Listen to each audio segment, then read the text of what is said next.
Hello, world. Welcome to the fantastic no-brainer show. I'm Zach. I'm the GOAT.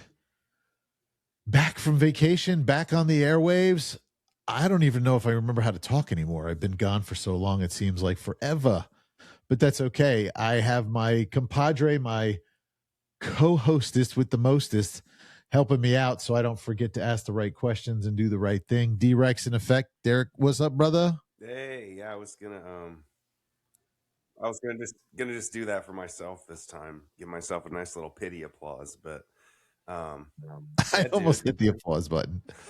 Welcome back. Or actually, here's your famous. Yeah, thanks a lot. There it is. There it is. You're the goat, I'm the donkey. That's right. Donkey. Anyway, how you been, buddy? I'm doing, man. It's cold. I haven't seen your face in over a week, my brother. That's your fault. You decided you had to marry one of your daughters, so I didn't marry my daughter. I got rid of her. She's gone. Well, whatever you want to call it. Yeah, I mean, whatever makes you feel good. Married her off. Looks like a killer rehearsal dinner, though. Yeah, we had a good time. New Orleans is quite a unique town. Nolans. If I had gone there 30 years ago, now I understand why my first wife would have never allowed me to go there. Let's just leave it at that. You didn't remember it when you went there 30 years ago. That was the first time I've been. That was the first time I went. Oh, okay. I thought you did go back in the No, day. no, Debbie wouldn't let me go. She never let me go. So I don't know if anyone would. That's probably a good thing. Yes, it was. Your relationship with the bottle back then. I did have a good relationship. I was an Olympic gold medalist. Yeah. Anyway, we got a fantastic show tonight, guys. We have a guest on who we've been trying to get together for over a month now. And this happened and that happened and this happened and then that, but we got her, so it doesn't matter. So, ladies and gentlemen, I'd like to introduce you to Alisa Sparks. Hi, Alisa. Hi, so good to be here today. There we go. I got a toys over here, so thank you for coming on the show. Thank you for reaching out. We met. I guess we met online through one of the Need a Guests thing, and we did. I think you're perfect for the show. Your background is fantastic. You're an entrepreneur. You're a successful business person. Well, you know what? Why am I telling everybody? Let's let you tell everybody. Tell us, where did you grow up? Where are you from? What do you do? Give us the skinny on your life.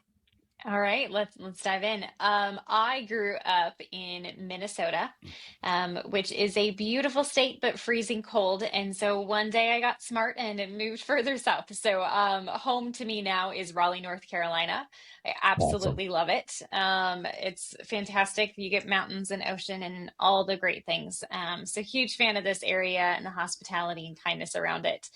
Raleigh is part of the Raleigh's part of the triangle. Is that what it's called? Yep, the triangle. So Chapel Hill, lots of good colleges out here as well. Durham and then Raleigh are kind of all right here and centralized. So it's a great spot. If you haven't been, highly recommend. Yeah, we've been. Actually, our guest from last week is from there, and we go up there quite often. We also spend a lot of time in Western North Carolina up in the mountains. But funny story, you're from Minnesota. My wife's from Iowa. So you guys are freezing snow bunnies up there. That's right. That's right. There's like this instant understanding of cold weather and snow when you meet somebody else from the Midwest. Appreciate that. Yes. Okay, sorry, go on. So you're in Raleigh, and did you go to school in Minnesota? Did you grew up there, or did you leave as a teenager or as an adult? Yeah, I grew up there. I went to school there. I married my first husband at the time. He was a Marine. And so we got stationed actually here in North Carolina. Both of us fell in love with the state, fell in love with all of it. He finished his time in the service and we went back home because that's the right thing to do. And when we were back home, we kind of looked at each other and went, it was so much better where we were before. So we had babies in Minnesota. We did the thing and we were like, nope, we're taking them down south to enjoy some warmer weather. So we planted our roots back down here, which has been great. That's awesome. Awesome. Yeah. Kind of similar story. My wife grew up in Iowa, went to University of Iowa, got married and had kids up there. But her grandparents used to vacation down in Palm Beach or wherever. And she always said, as soon as I can, I'm moving to Florida. And that's and she'll never ever. If we ever move, we maybe go to North Carolina or Tennessee, maybe for the dusting. That really Nah, I don't want to see snow. I mean, I grew up in Jersey, so I don't want to see snow. But I don't think we're ever leaving Florida. Yeah, I can't say I blame you. When I made the move, my mom, I remember her saying, like, the grass is not always greener on the other side. And I got here and I was like, it's totally greener over on this side. It's I'm literally really greener. happy. Literally, there's green and you have white. Like, I can't argue on that But one. your mom's Are- right. You know, there are hits and misses wherever you are, and you can't say this and that. Like, I mean, down here, there's a lot of good things in terms of not having snow, but not having the seasons and that type of thing isn't always. I don't know. It's not always better in per se, but I know what you mean. I mean, I guess the things you value more and more where you are, right? It's not perfect, but it's a better Yeah, fit, right? well, yeah, it's funny. everybody's got their fit. We were talking about that because Lorianne's best friend Kelly lives in sorry, my wife lives in Nashville or outside of Nashville, and they got wrecked with the ice storm the other day. And she's like, I guess anywhere you live, there's some sort of Mother Nature catastrophe. Iowa had the snow, and I guess maybe they had tornadoes, or Nebraska had tornadoes, and we have hurricanes. In Texas, we had tornadoes. In Jersey, we had hurricanes. And anywhere you go, there's nowhere that's completely perfect. Right. And but the home is where the heart is. Where could you live that is completely perfect? Is there such a place? I don't think there's such a place, but I think there's close to perfect depending on the person. I mean, everybody's got their flavor, they've got the different things they want. But there are some places that are better fit for me than others, and I would say the Carolinas are definitely up there. Yeah. Yeah, I do enjoy it. Now for us, so I'm from Jersey and we moved down to Florida. So if I moved to Carolina, they'd call me a halfback because I'm only Yes. going halfway back. Yeah. So, but you're right. You're right. So Raleigh's right on 95, correct? That's right. Yeah. Yeah. We spent, let's see, I used to spend a lot of time as a kid in Cape Hatteras, and my dad loved it. He'd go fishing there. And then my wife and I, when we went on our honeymoon a long time ago, we went and stayed in Wilmington. Is that close to you? Yeah, that's not far at all. We will sneak away there for the weekends on little getaways. But yeah, all of those beach towns are just amazing. They're not as busy as Florida, but the water's not as warm as Florida either. But man, I love it out there. Yeah, that's one thing I totally dig. When I first moved to Florida, um, going out in the water, either on the Gulf Coast or the southern East Coast, it's like, it's bathtub warm. You're like, this is the best.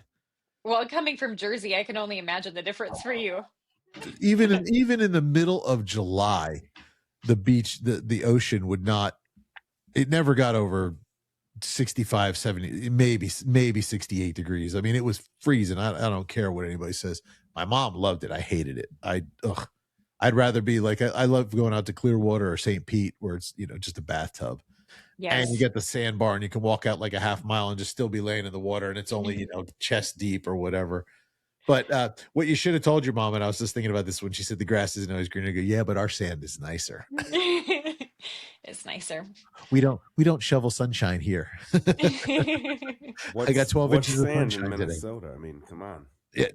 Well, Minnesota's the you guys have The land of lakes. Land of lakes, Sure. right? Thousand Yep. Lakes or whatever. Yeah. Yeah. My cousin used to live between the Twin Cities. Okay. And I never forget, we went to visit him, and we went to dinner at a Chili's, and there was out front, instead of, they have like different parking spots, they had snowmobile parking. And I'm like laughing. I go, that's kind of funny. He's like, it's not. We ride our snowmobiles to school. And I'm like, what? I was like, that's the coolest. As a kid, I guess it was cool, but no, I don't know that I want to ride a snowmobile now. Maybe a jet ski. I'll ride a jet ski up the lagoon or something. Yeah, that's fair. That sounds more enjoyable. I remember too, is the mosquito the mosquito is your guy's state bird, right? It is. I mean, not literally, but yeah, it is. It is really no joke. I mean, there were plenty of times where I would go camping and you'd like have to close up your tent really fast or close the door and wherever you're staying really quickly, and you'd hear them buzzing outside, like coming for you. Like it was like a horror movie on the regular. But it's nice to be somewhere where those are not as aggressive as well. They're pretty aggressive here in Florida, but I See, got I a don't pest think the control guy. mosquitoes here are even 1/20th of what they are in the Midwest in the summer. I Now gotta with be Jersey, honest we with had you. big mosquitoes too. Like if you live near the woods up north, like the mosquitoes are crazy. And this, like I remember, we had to get like when we lived up there, we had to get sprayed like every month or two by an Yeah, like the associate. helicopters would dump the things and Well, no, they would maybe, but they would actually come to like all the houses, like mosquito get people, and like spray the oh, edge of the woods interesting. and stuff. Yeah, because like it was just you couldn't go outside eating alive. I got to be honest with you. 5 years in Florida, Zach, I've been bitten by a mosquito. I swear less than 3 or 4 times. It's because you live next to Disney, and they probably have a dome over you guys. So Yeah. We got the and it's not the Iron Dome, but it's the Churro Dome. Mickey's ears. Hello, folks. Yeah. Be Now they gone. used to have the truck. We had the couple things they would spray for. We had the mosquitoes that were bad in Jersey, and then we had gypsy moths, which would eat all the trees. And they would have the truck. You'd hear it, and my parents get inside, and all you hear this truck would go by and just fog the whole neighborhood, and just who knows what it was the 80s. Who Yeah. knows what I was breathing? I mean, you know what? They do that in our neighborhood. Come to think of it, now like do they? Yeah, 11, 12 at night. Once a month, you'll get the truck of horrors. You'll be out running or walking. You'll be like, "Oh no!" And the whole street just blankets in this dust, and you're like, "Am I gonna die?" I mean, that must be what that is. I don't know, but they do it's just crazy, man. They're out there for hours, so maybe they do that. I don't know. It's pixie dust. I don't know. It's something. It works. Whatever it Do is, you, angel dust. right? Did you go to college in Minnesota? I did, yeah. Which Nice little liberal arts university out there, Bethel University. Oh yeah. So yeah, you're familiar with it? Yeah, because I grew up Christian Reformed, Southwest Michigan. So any type of Okay. D2, D3 university, Calvin College, Hillsborough College, Albion College, Alma College. Yeah. Moody, Bethel. Yes. I mean, Yep. it's, Yep. yeah. If you know, right? That's right. Most people Obviously, don't know, so I'm amazed. Obviously, I don't know. So You don't know. I don't. You're not Dutch and you're not much, Zach. Sorry. That's it, I'm out. Hey, we had the Amish people, so that's it. So okay, so you grew up Minnesota, but when you and your husband were together, you were what, like were you still pretty young when you moved down to North Carolina? Was that in your 20s still, or? Yeah, Yeah. I was 20 and he was 19. So we were very young when we moved Cool. down to the Carolinas. Did life here for 4 years, went back up to Minnesota for 4 or 5 years, and then just kind of said, enough is enough. The mosquitoes, the cold, all of the things. And so came back and we actually, when we lived in North Carolina the first time, we lived closer to the Morehead City area, New Bern, North Carolina, and loved it out there. But there are not a lot of career opportunities. Education is a little bit more challenging for your kids, and so we felt like Raleigh was a good place where like we could get good schooling, we could see opportunities for our careers and for our families' careers one day. And so we just up and found a house and called it a day, and it's been great. That's awesome. So how far is Morehead from Raleigh? We're probably about 2 hours away. Was that where Bob was saying he used to drive to go sell cars? Yeah. Okay. So he would drive from Morehead to Raleigh to sell cars. That's right. Okay. I thought it sounded familiar. Good. How many kids do you have? So I have 2 children, and then my current husband has 2 children. So we are a blended family of 4. That's great. Yeah. That's us. Well, I have 2. My wife has 3, and then we adopted one together. So we've got the Brady Bunch. 3 boys, Love 3 it. girls. Yeah. The last one's moving out in March. So Wow. So you're about to be an empty nester. I was going to say, how are you feeling? Yes, Are we gonna say excited about this? We're reaching for the clapping buttons, like, oh my god. Yes. Finally. So short story, and then we'll get back to Yeah. my first wife, when I met her, had 2 from her first. She got pregnant in high school, and so I've never been married without having kids. Because then when I met my second wife, I had kids, she had kids, Yeah. So this is like, we're going to be able to like kind of just like honeymoon. I mean, we're going to just do whatever we want to. We have a dog, but whatever. We take him everywhere. He's been to North Carolina with us. He just went to New Orleans with us. Wherever we go, we just take him. So, and I mean, he's 7. I mean, it's like I can leave him at home for a couple hours and, not even worry about it. He literally lays on. We got this big giant bean bag. He literally lays on it, and just looks out to the outside. I'll leave the door open. He doesn't even want to go outside. He's just like, whatever. I'll go when I go to the bathroom. That's it. So I mean, so yes, that's So what's on your bucket list once this like big achievement happens and all your kids are grown and You off do into the real not want world? to be asking those types of questions. Seriously, every time this guy says this, these empty nester, we don't know what to do. I think of two things. One, you and LA looking at each other and going, "Who are you?" And two, you walking around the house in your skivvies, and I don't want to have that imagery. no mas That is you. Now we want to actually. We'd like to get an RV and just travel. You know, Yeah. my friend, he's a great friend of the show, Daniel. He's been on a bunch of times. He's got a big Class A, and he's like, dude, just get one already so we can go just travel. And he works completely remote, so him and his wife went on the road for how long were they? They were like 2 months, just traveling all of Colorado and everything, just camping everywhere. And they had to finally head back to where they're from, New Mexico, because it started snowing in Colorado. And he's like, I got to get home before we get stuck here. And then there goes Derek. They must be having. So Derek lives in a part of town which is growing rapidly, and Okay. and they have horrible like signal out there. Has he tried Starlink? I don't know. Maybe we need to get him on Elon's play. Yeah, I've plan. heard good things. So you moved back to North Carolina in what year? Oh gosh, I moved back to North Carolina in 2018. Right. Derek, we're gonna have to get you Starlink. You know, the first few times, I think our electricity went out last night, so something's going on in the area. This last time, I realized I'm just an idiot. You can hear me better now, can't you? Yeah. Yes. Yeah. I didn't have the right mic on. So I'm playing with this. I had like 2 bugs, the flu and whatever, something throat in the last couple of weeks. So I'm kind of coming off it. So I've been muting my mic every 2 minutes to belch or do something stupid you don't want to hear. And then I'm thinking about it, pushing that button, and like it comes up, and I'm like, I'm not even using my microphone. So the last time was intentional, and I think it's the last time it's going to happen, Zach. So you're good, man. I was just explaining it. It only took 18 minutes to come to the realization. Great. Ladies and gentlemen, due to technical difficulties, Derek is not smart. Long story short, anyway. You were right.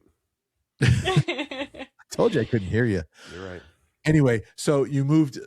You were just explaining when you moved. What year was it you moved back? 2018. And what did you go to school for? And have you used your degree, or have you branched off? Because I know you're an entrepreneur, so let's get into that too. So I got my degree in finance and human resource management. I wanted to go the business route. And then I got a minor in psychology because I just thought it was fascinating. So I was like, hey, if I have to take more classes, why not learn about how humans think? So that was my degree. I used it for about a decade. I did corporate finance for some banks out in Minnesota. And then I actually, while my husband was in service, joined the Department of Defense and worked and managed budgets for the Navy and for the Marine Corps. So I actually spent about 10 years working for the Navy and talking to logisticians and engineers about helicopters and managing multi-million-dollar budgets, which was a really cool experience. Right. And somewhere along the way, I think I was at the gym one time and I was like running on the treadmill, listening to an audiobook of Robert Kiyosaki and his Rich Dad Poor Dad book. That's like the classic, right? Sure. And there was just something that hit about the idea of building something of my own instead of just having the W-2 job. I came from a family, everybody like has the same career for 35 years. They retire with, all these wonderful benefits. That's just what you do. And so being an entrepreneur and starting my own business was never something I dreamed of, but it reset my frame of thinking.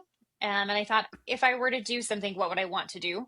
And I loved design. So I would work my 9 to 5 with the Navy, and then I'd come home and I would find like the ugliest house possible and renovate it over 2 years at night. Or I would like go into my garage and find a piece of furniture that I thought was cool for my house. And so I'd go to the lumber store, I'd buy all the lumber for it. And then I'd go in my garage, cover myself in sawdust and build the thing just to like save money, do something creative. And then that turned into people wanting to buy my furniture. And so I would just dabble in anything creative that I could. And so I thought I always wanted to be an interior designer, didn't have a degree. So I thought maybe I could stage houses because that doesn't require a degree. Right. And so I didn't, I had a lot of doubt that it was going to be successful and I wanted to really test the concept. So I would take PTOs on Friday. I would hire a nanny for my kids, and then on Friday I would go out and knock doors and get in front of as many real estate agents and builders as I could and just to see if somebody would say yes. And about 4 months in, enough people said yes that I found myself having to quit my full-time job. I hired my first-time employee. I made the big jump, and kind of the rest is history from there. So you now explain it. Do you go in and stage homes still, or do you do actual design for new homes, or what do you do?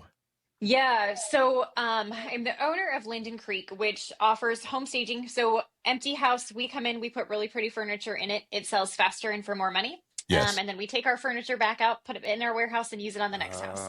So that's part of it.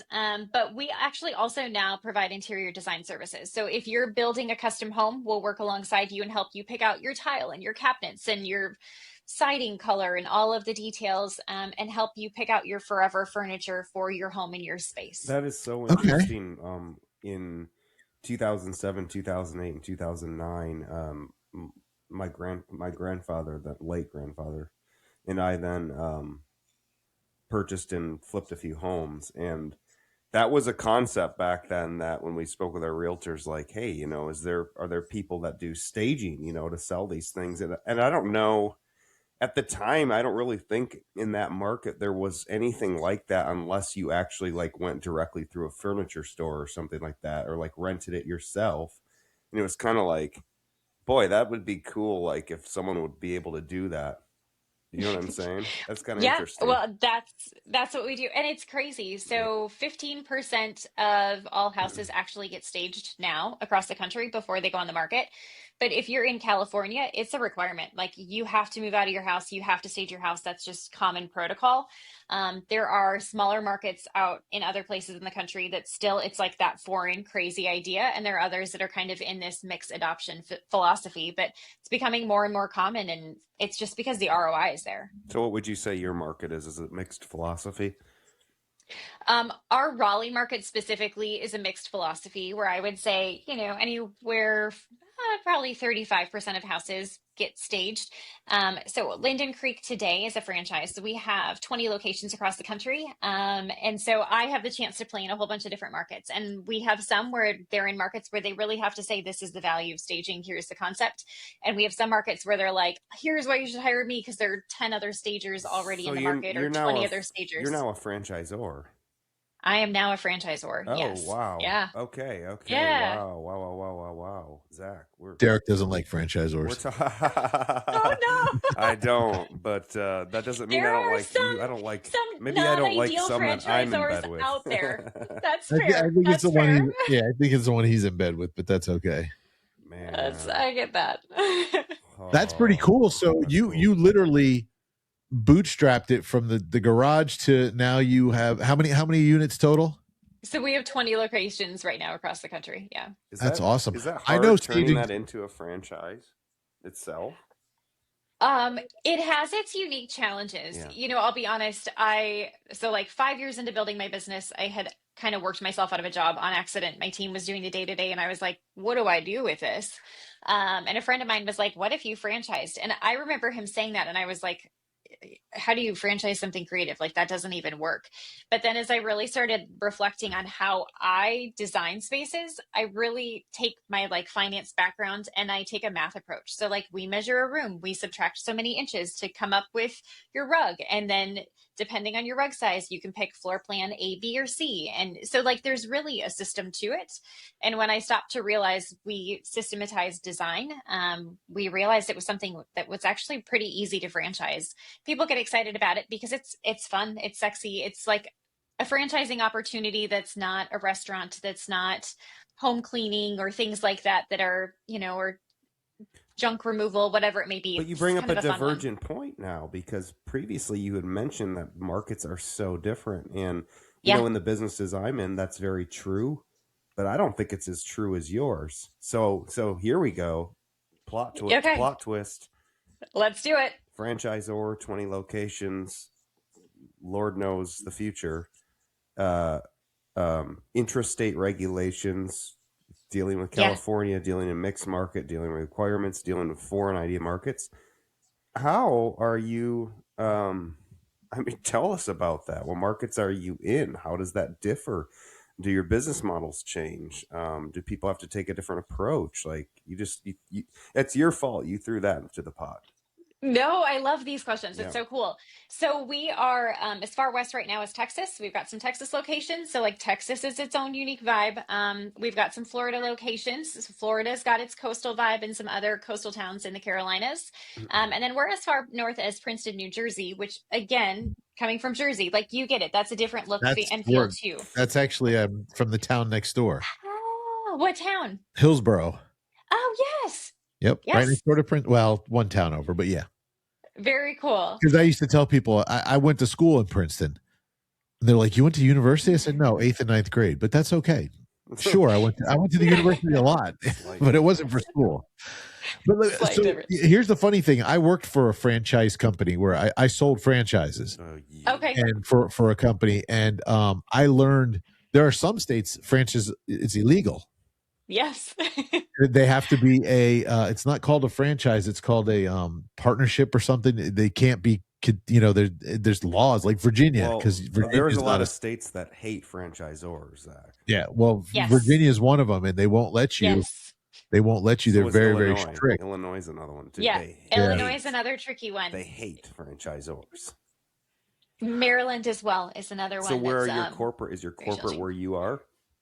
Yeah, our corporate is where we are, so it's in Raleigh, North Carolina. But yeah, to answer your question about design styles and aesthetics and things, so a couple things with staging specifically, like the name of the game is the more neutral you are, the more buyers you're going to attract, right? So like, Clearly. A Clearly. white couch and then a slightly off-white couch and then a slightly gray couch, like those are your winning elements no Right. matter what market you're in. But we set a baseline of like, you need to be within brand standards. You need to kind of utilize these key pieces, but we give you this percentage of your inventory that should be your flavor. It should be a reflection of Texas. It should bring in all the coastal elements if you're in Florida. Like it has to be. It has to be a personality. cakewalk. It has to be a cakewalk in Florida with all the people moving up north. Because, like, look at Zach's lighting. Okay, these Florida frickin' people. Okay, they built homes out of stucco and they forgot some elements. They use these terribly cold, awful, ugly lights. Yep. I'm My talking light to bulbs you. are actually blue. Notice the warm lighting here, right? I mean, this is bright. There's nothing homey about it. There's no like window trim. They don't put curtains. It's like a box. Like the first thing we did when we got in our home is we put in all new light fixtures, all new neutral stuff, all new painting neutral, all area rugs, all curtains. It's like it's always been a thing. I've been in probably now 7 houses throughout my whole life between flipping and living. It's like I never understood why that's such a foreign concept for people. If you want to create value and get rid of that someday, yeah, enjoy the space you're in, but you're staging for the majority of buyers who can imagine what they want to do for the space instead of a buyer that sees a unique red room of how cool it is. I mean, that's 1 out of 10. Where if neutral's 9 out of 10 people imagining what they can do with the space, it's like, where's your brain at? In my opinion. It's crazy. No, you're totally right. And what's wild is it's staging and design are 2 totally different things. So we'll walk into a space and just where we put a piece of furniture is different if I'm going to stage a house because it'll impact the way you're walking through the property when you're thinking about buying it or how you imagine yourself living there. But if you're actually living there, we're going to think about functionality and how you live and your memories and all of those details. But staging is marketing. That's really what it is. So my friends down here own a real estate company, and it's a full service. So they're called Expert Realtors. Okay. And which is a franchise also. And so they do staging, they do all the pictures, they have a mortgage company, they have from A to Z. So you don't have to go anywhere else, which kind of puts a damper on, you guys, because you got to compete with that. But a lot of people I guess if they want the full package, they got to pay the full commission price. And a lot of people, they're trying to get as much money out of their house as they can. That's the same thing as saying that auto dealerships are putting auto detailers out of business because of the infamous MSRP market tag instead of MSRP. And certainly they are, because they see the large margin in those types of things, but certainly they never will, because they don't always have those. When you're all encompassing, that's great. It's great to have verticals that match, but you can only have so many core competencies. And when you get outside of those, I mean, unless you're Amazon, it ain't going to happen. Like, you're going to spend resources, like you're competing against this franchise with, let's say, dozens, if not hundreds of units. And now you're an all encompassing, and you're trying to put as many resources into that one competency. And it's just not, it doesn't always happen that way. So, I mean, it works, but, no, and it doesn't I agree necessarily replace. It doesn't substitute. It's just a different situation for that seller. Right. And I agree, because, like down here, there's the brand new, I'm a big cigar guy, and there's a place called Corona's, which has been the big cigar lounge here. And right across the street, Cigars International just opened up, which is like double the size, and it's get this huge humidor and everything. And I asked the guy at Corona, I said, what do you think? And they're like, we love competition. It's fine. People will find their comfort zone. Some people want a little place.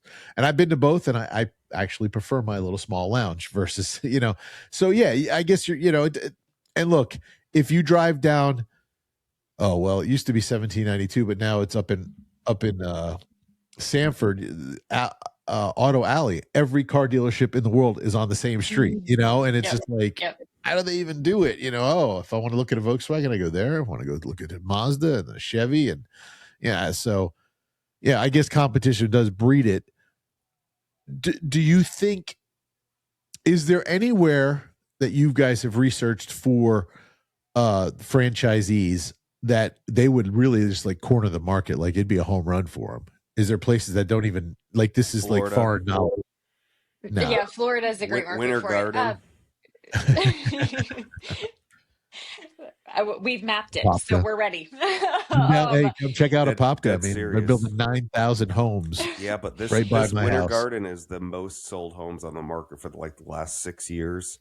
And these people are clueless on how to stage, on how to do anything like that. I mean, you could roll in here with your sleeves up, in my opinion, but that's just my Derek, opinion. maybe we should buy a staging franchise. I think we should buy one. Another business model. Yeah, I could do it. It's a heck of a lot of fun. We could be so mean to Alisa. Come in and just try to tell her how to do it and refuse our royalties. And anyway, stop. Yeah, I'm not paying that royalty. That's too much. You were on my show. I get a discount. No, I mean, so but it's pretty amazing for one, and I'm glad finally to get you on the show. I love hearing the story how you started, from the ground, literally kicking and screaming, getting out of the corporate 9 to 5, where, the problem with 9 to 5 is, as your family worked the same job for 35. My dad was a school teacher at the same school for 40 years. I'm like, how did you do that every day? I don't understand. Yeah. Like, that would drive me nuts. My ADHD and all the other stuff would go crazy, because I need to learn. And I've learned, and I was in the car business for almost 30 years, but I worked my way up, and I moved to different dealerships and tried different stuff. And I was all the way up to GM, and finally it was done. Different era though, man. I mean, back then, you're procreating and you're creating stability in a family structure. Right. There's so much value in that. Like, everyone's like, that's so boring. Well, they didn't think about boring. They thought about what needed to be done. And created non-delinquent human beings on the earth. So, I mean, man, you got to give props to boring sometimes. Sometimes boring is like the fruit of all success. In fact, it often is. Creativity is fantastic. Maybe that's if you why don't you're make successful. it systemic and structured, you're done. Maybe that's why you're successful, because you're boring. I'm not successful by any means. Maybe Alisa's boring. I try to embrace the boring for all those reasons, but it's a struggle. Mm-hmm. And you guys probably feel like this too, but like, being an entrepreneur or a business owner, it's so easy to come up with a million new ideas of things you could do better within your business, or a new business idea. Shiny balls. It does not stop. It's shiny object. You have shiny ball syndrome. He chases So shiny balls Derek instead meant of to say one focusing day. on the core competencies. Hold on, Derek. Let me explain it. He one day he meant to say that I have shiny object syndrome because I get Yeah. distracted, but he called it shiny balls, Sure. so it's shiny ball syndrome now. Yeah, that's so what I meant. whatever. I love it. It is. But see, I don't micro, I macro. I'm the guy at 10,000 feet looking down at all the big things. I'm the guy who throws the paint on the wall and then everybody else does the cuts, you know? And I have to learn how to be more focused and detailed. I understand that. Thank you, Derek. You don't have to, tell everybody. I know. Consequently, after taking my advice, Zach has now booked out speakers 3 months in advance. So I wonder how that happened, other than boring execution, because it couldn't have been that. It couldn't have been boring execution. I just ran a couple ads. Do your and job. I am doing my job. I know you are doing your job. Microphone. It's about time, man. I like it. Wow. Do you like to read Mm-hmm. books? Derek's probably more reader than I am. So there's this I book. listen. I will listen. Okay. So this is a good book that's worth listening to because it helped me because I've got the same like shiny object syndrome. The book is called Rocket Fuel, and basically what it says is every successful business needs to have a visionary and an integrator, and they are both used for different purposes. And the visionary is the one that goes, "Oh my gosh, here are the 8,000 cool things we should be doing," but they're the reason that the business grows at these crazy ways and innovates. Right. But if they're not contained by an integrator, the business goes to the 8,000 different ways. And the integrator's job is to say, like, that's nice that you have 100 pretty ideas today, but we're going to only pick one of them and we're going to actually execute it and make it happen. The integrator's job is and to tell a was visionary a to do your damn job. Do your job, okay? Throw all the shit on the wall, okay? Write it down. We can see it. Yep. This job's your job. This job's my job. Do your job. Well, it's true. I'm just going by the book, right? Visionaries and integrators. Isn't that true? Look, so you would say the visionary is the founder and the integrator is the COO, the operations, Yes. Right. Yeah, oftentimes that's where it sits. Yeah. So I would not bring Lorianne on because she'd pick on me too, but she is the one she's my yin for my yang, because I'll be like, oh, let me do this. I'm going to do this. She's like, one. Let's just focus on the ones we already got going. Get your voice working, get your podcast going. See, that's weird. You're reverse roles, because usually, I would say that's more of if it is such a thing as biology with that type of thing, I would say the woman's typically more biologically innate to multitask and overwhelm. You got real quiet there. Turn your mic up. Hello. There you are. The man is more like, I don't know, at least it's true of me, like more straight line integrator. Like, hold on, you said those 5 awesome ideas, but we haven't accomplished one yet. So write them down, but let's do this one, then that one, this one, then this one. Because if we chip away at all of them at one time, we're not going to finish anything. It's just going to be this revolving loop. So I think you and LA are like reverse, Zach. So I am calling you a woman. That's all right. Kindly. But that's cool. I'm very secure with my womanhood. And Alisa would call you a visionary, but I'll call you a woman. And here's the funny thing. This is you're going to laugh, because I am the guy who looks at the house and I can tell where to stage the furniture. I know where pictures should go. I'm very feng shui. I understand all that. When we got our house remodeled, have you been over since it's been? Yeah, Derek, you've been over. Anyway, I was the one who came up with the whole design for the whole room, and Lorianne did not see it at all. She's not a visual person at all. And she's like, I'm going to have to trust you on this. And when it got done, when I brought her in, it blew her mind. She was just like, holy cow, it came out exactly how you want. I said, well, you have to walk through his supplement closet to get to his office. So if that tells you anything, that's right. The self-imposed genius over here. I was going to say, after you said I'm the one who designed it, I was going to implement the word clearly. I was wanting to put. I thought we should have put a curtain over that, but she doesn't think so. So you whatever. Should definitely put a curtain. We built in the kitchen. We built a butler's pantry, and the middle shelf. It's an advertisement for nature's for whatever. GNC. Yeah, it might as well just be GNC. So it is what it is. We take a lot of supplements and nutritional. We try and stay healthy because I want to live to be 100. My mom made it to 91, 92. She almost made 92. So just stop eating. So then I'll just die from not eating. No, you'll regenerate. I man. just You ate a break your salad. I growth had a hormone. nice meal for dinner. Stop eating. I enjoy eating. It's the Italian in me. Anyway, so when someone wants to purchase a franchise, and I know a little bit about it because like I said, I used to sell. Do you sell by the zip code, the territory, and do you look at it from the big picture and go, I don't know how you're going to sell there? Because like when I was selling franchises, a guy wanted to buy like the whole panhandle of Texas. You could exclude And I look at how many people are territories. there. You can exclude You know, I'd have to territories. throw in extra zip codes because there wasn't enough people in certain zip codes, you know. Like someone bought the whole state of Wyoming, literally, because Wow. there's only 328,000 people in Wyoming. Yeah, I was gonna So say. I couldn't even break that up into double, triple franchises. It was one franchise. That's it. He's got the whole Your state. P&L is all vehicle fuel costs. Like Exactly. get to your Exactly. next customers 47 miles away. Right. Yeah, that's wild. So do you have to, Yeah. you got to take all that in consideration? We do. So we go by zip codes. We work with a company that does some pretty cool mapping. So it's not just like population, but we need to know there are enough single family households, that your average household income is high enough in your market, that we're seeing kind of these different metrics where we've seen success in these other areas. I mean, we had somebody one time come in that was dying to have a market in Montana. And they're like, here's the money, I will give it to you. And we were like, there's not enough in Montana to say that you're going to be successful. Right. And so, you know, the answer was no. So we pay attention to those things. We look and see where it's going to make sense and make sure that there's enough viability in each market. So Zach, Do you guys have somebody here in Orlando? They need to report to an FDD like every year. So if they sell crap territories and they flip out, no one's going to buy the franchise in territories that actually work. So they have to be on top of that, and they have to work with brokers to sell in territories that make sense. I don't know what your software you're using, but like when I was interviewing franchisors 5 years ago, before moving here, one of the franchisors that I reached final round and then declined was Christian Brothers Automotive. And oh yeah, yep. Oh my word, the software they had, like they would have the CEO and CO would actually do helicopter flyovers, and then they would use that. The other one was home care, one of the home caregivers too.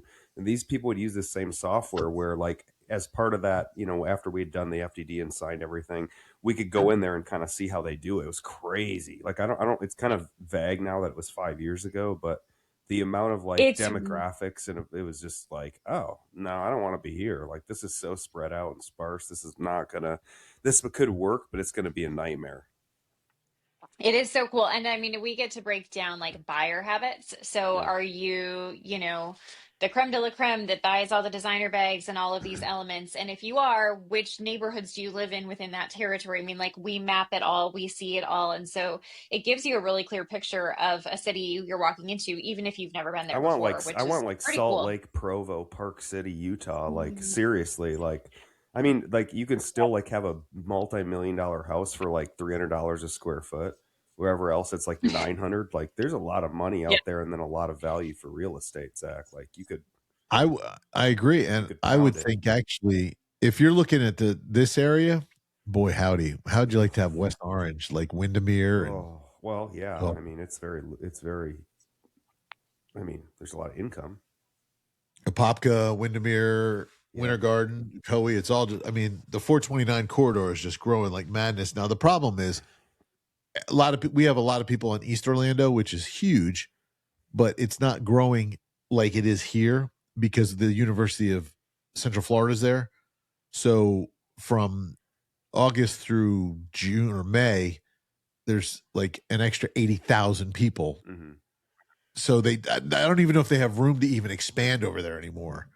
And we hate that. That's wild. Anyway. I wouldn't want that side of town even. I hate it. West Orlando's gotten so inflated too with like home values. Is just, it is so wild. Like in the last 10 years, properties have doubled and tripled in a 10-year period. It's just been an absolute. Florida's been a wild market. Did you guys move there before this massive influx, or in the middle of it all? He did in the middle of it. I've been here 30 years. I'm part of the problem. Okay. Yeah, I'm a COVID baby, so. It'll be 5 years in a couple months. So, yeah, I moved down here in 90. I moved to Texas and lived there for a year and a half, and then we moved here in 95. Yeah, So I'm the And problem. Zach's a native. I mean, if you've been in Orlando more than 10 years, you're considered a native. If you live on my block, there is nobody from Orlando. It's New York, Pennsylvania, New Jersey, Wild. and I'm not even exaggerating. I have not found one, and there's probably 1,000 families. you go a We little. see a lot of. Oh, go ahead. No, I was gonna say you go a little more south of you. It's all of Brazil. Yeah. Yeah, Winter Garden starting in Brazil, and then we have another town below Orlando called Kissimmee, which everybody says Kissimmee, but it's not. It's Kissimmee, and that's literally the capital of Puerto Rico. There's more Puerto Ricans in Kissimmee than there are on the island of Puerto Rico. Mm-hmm. They all Wow. moved here. Yeah, More yeah. Spanish. There's more people who speak Spanish only with no second language than there is with English. 65%. Yes, my wife used to teach down there, and although funny story, the kids, the New Euricans, the Puerto Ricans from the island spoke better English than the New Euricans who grew up in America. So she thought that was Interesting. really amazing. Yeah. It's a weird. And area. I've talked to people from the island, and they'll tell you, well, they teach us proper English there, so we have to learn it. So yeah, it's a very interesting area. It's like being in New York, though. When you drive, just get ready. That's what it's like down there. And then now all of Brazil has moved to Winter Garden, and so I mean, Orlando truly is a melting pot. And we have and we also then you bring in the influx. I think I read a statistic. I think OIA is up to 80 million visitors that comes to Orlando International Airport a year. Yeah, MCO's number 7 or 8 on the volume now, so it's growing, growing. I have a good question for you. Speaking of our market, speaking of your business, our market's a huge amount of short-term rentals. What marriage do you have with that? Because Central Florida, now you want to talk about market differences, right? Us versus Minneapolis, right? I mean, the amount of short-term rentals that we have specifically for people who, want to go to Disney but not stay in a $600 a night hotel. They want a 12 family house for $300 a night.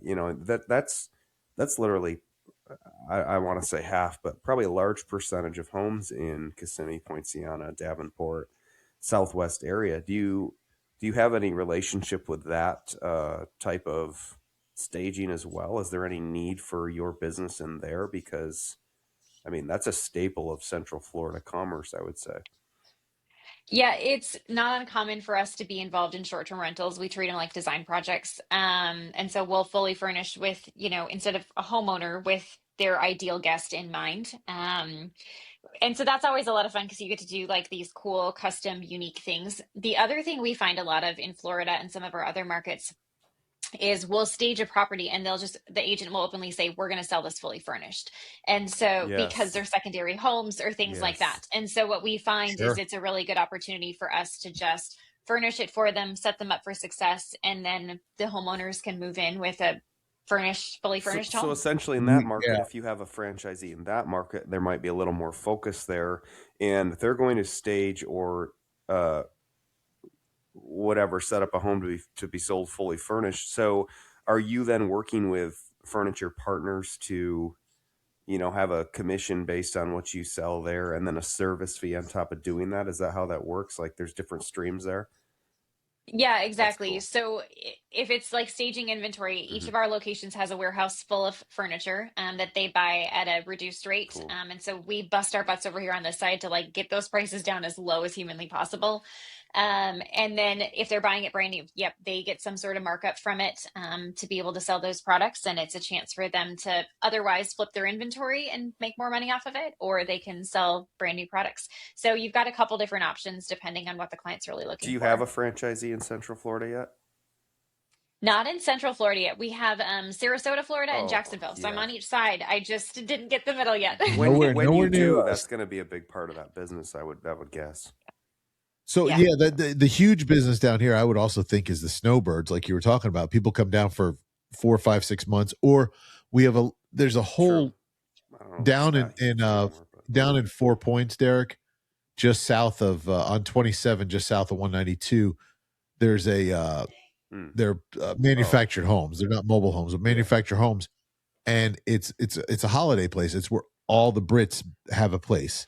whether they own them True. or someone owns it and then they rent it out to their friends, but they're constantly rotating through. And I would imagine, you know, kind of like an Airbnb, they're going to have to replace furniture and they got to stage it, make it look pretty.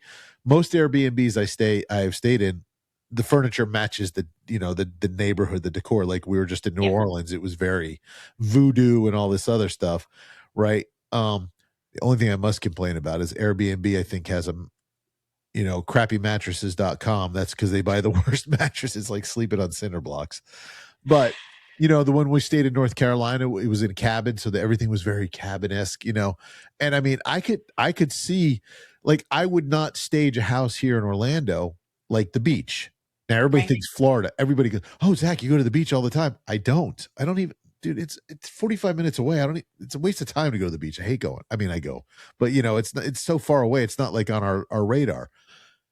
Somewhere like where Derek lives, that area down south, the Four Corners and all that stuff, that would want to be where you just jam out the house for the Disney adults, you know. And because most of the people who come down here and rent Airbnbs or anything like that in that area have one thing in their mind: they're going to Disney. Mm-hmm. And unfortunately, and I saw this, and I don't know if you saw this statistic, Derek, it's cheaper to buy a plane ticket and the ticket to the Japan Disney than it is for you to go to Disney here in Florida.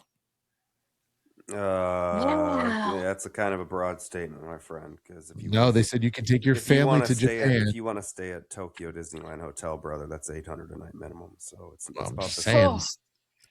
It's worth it. It's worth it. So when I first moved to Florida, it's worth it. Florida residence was like you could get a residence pass for like $50 for the year. It's I don't even know how much. How much is a season pass now? Top tier is about $1,600 a year. Lowest tier is probably $400 or $500. So, I've been to Disney enough. I don't need to go. Actually, I have friends. I get in for free. So, what do you? But kudos. Oh, go ahead. What do you do with like spec homes? You work with builders a lot? We do work with builders a lot, and love working on spec homes. So we'll help them, whether it's a really simple house or we tend to sit more in the luxury market. So these like custom high end, figure out where your trim details are going to go, figure out how your countertop's going to waterfall, all of those fun features will be part of that process. Most builders have fairly small teams. And when I say fairly small, could be anywhere from 2 individuals that work with them that are the custom, or you know, maybe a team as big as 15 or 20, but oftentimes they don't have an interior designer on staff, which means the builder is now responsible for coming up with these decisions, and they don't want to. They want to build the house, and so we kind of work basically as a subcontractor or partner with them to help them build and design their homes, so that they can focus on the part they love. So that would probably be another huge opportunity in Central Florida as a market, because how it works here is there's very large builders. You have Ryan Homes, you have Lennar, MI, there's Taylor Morrison, there's huge national builders, and they will reference Champions Gate, Zach. They will build 4,000 home communities with a spec home in every neighborhood of that community for all tour. I mean, there is so much staging and I don't even call it spec house, model home touring. Depends on I think it would blow anyone's mind in the industry or not how much of that has been going on here for the last 10 years. It's massive. It's just absolutely, but it's berserk. That's the problem I see with a lot of these new neighborhoods is they'll have 3 or 4 models, and then that's the 3 or 4 homes. Every third home is the same as the, you know, and so it kind of gets cookie cutter. So you want to design the inside to make it look spectacular, to make it really appealing, because the outside you can literally like reach out and wash your neighbor's back because they're right, you know, they're that's how close they are. The lot line is, you know, it's I mean a 5 foot, you know, property line, and it's just, you know, it's so they're really, we don't have anywhere. I mean, obviously they're finding more and more land every day because they're building so many homes, but I think I'm waiting to start seeing them start going up. That's what I'm waiting for, seeing big buildings popping up all over the place, because I think we're running out of room. Well, we're seeing some of that in Raleigh. We're running out of room. I mean, we're going wide, but we're also just revisiting existing properties. So a lot of the heart of Raleigh that has houses that were built in the 30s or built even in the 70s are being purchased for $1 million, torn down, taken for their land, and then they're building a 3 or 4 million or $5 million property on top of it. And so Wow. that's a lot of the like new construction that we're seeing here in this market is just let me get rid of an existing property, but I love the land that it's on and where it's located, and it's the only way I can get my hands on it. Huh. So essentially, you're buying Yeah, a that's million not dollar acre. You're buying $1 million acre that happens to come with water lines running to it for you and electricity, but yes, $1 million, and usually Yeah. they're not a full acre. So, Not yeah. super on. Yeah, I mean, it's.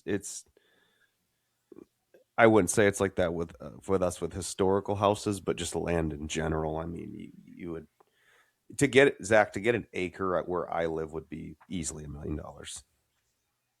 Oh, no doubt. Because we measure And actually, our lots for our $700,000-800,000 homes by feet, not by acreage. yeah, Okay, I so would now say put an acre in that area, it's like gold.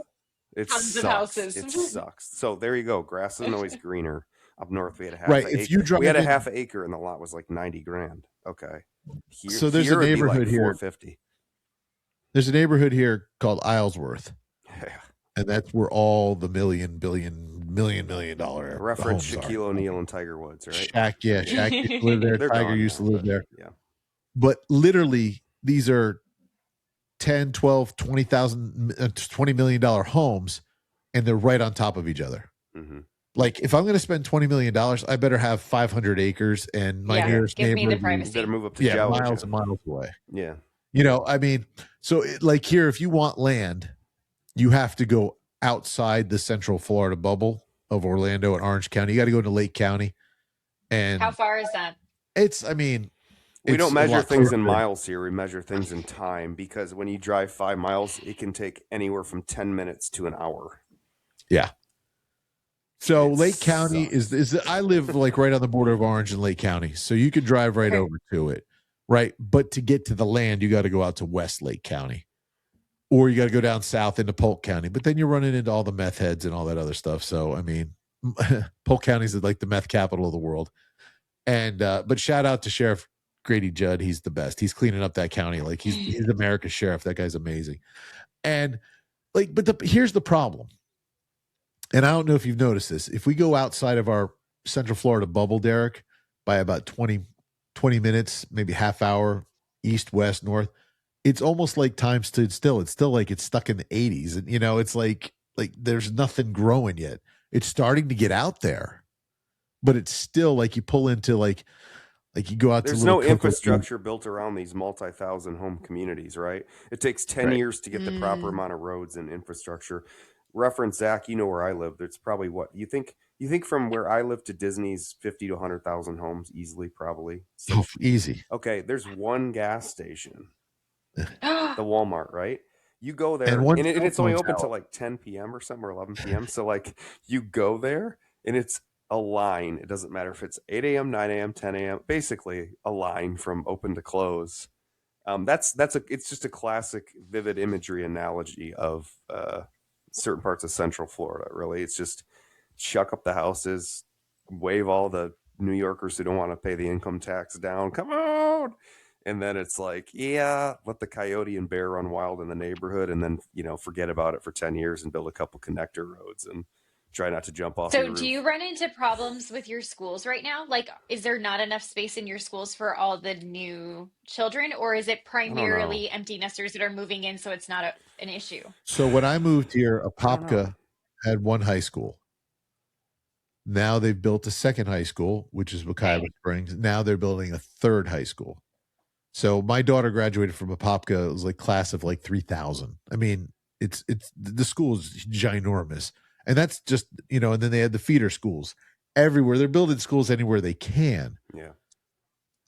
The problem is there's also people think of Orlando, and I don't say this in a I'm going to say it in a bad way. I don't care. Do it. People think Orlando, they think Disney, and it's the world of Yep. no, Orlando is the ghetto. Yes. Orlando's got some really, really, really, really, We call really it bad Shit neighborhoods. Show Orlando. That's right. But the Disney And bubble rocks. Okay, that's where I live, yeah, and then we don't he go lives in the outside of that Disney ever bubble. And I because joke about it's terrifying. you know, I work most of the bad neighborhoods. That's part of my territory. And I mean, they're really not that bad. I've never feared for my life, you know. But at night, I wouldn't go there at night, that's for sure. But there are some really bad. So the problem is they're trying to regentrify a lot of places. Like we have this road, the main road that goes through Orlando, which is I-4, but it used to be called Orange Blossom Trail. Well, the trail is like the land of forgotten. It's from 50, which you don't know where that is, but that's all right. South is really industrial and rough. Shut up. It was like strip clubs and tint shops. Shut And up. that's where his shop is. But then, I'm in the good you part. have the element that comes there, which is nothing but drugs and hookers. And, you know, and and they have the old motels that used to be the hotels where everybody would stay to go to Disney, but now they're where that's where everybody lives who does, you know, they can't afford to go anywhere else, so they pay for, you know, a room at a hotel.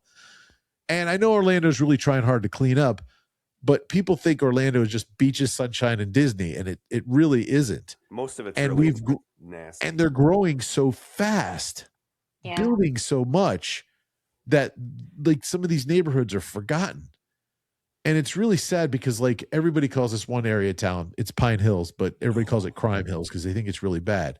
But if you go in the neighborhood and you get inside the neighborhood, because I work in these neighborhoods, the houses are ginormous because it used to be like where all the executives for this big company that used to be here, I forget what it was called, but that's where they build all their homes.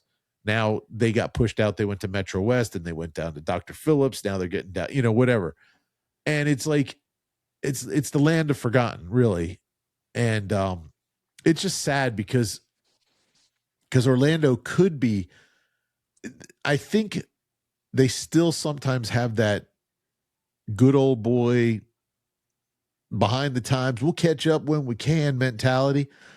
So for instance, there's a road that connects from where I live all the way down past Disney down to Polk County. It's the 429. They built it when in 2005 or 3, somewhere around there, they started building it. A 4-lane toll road.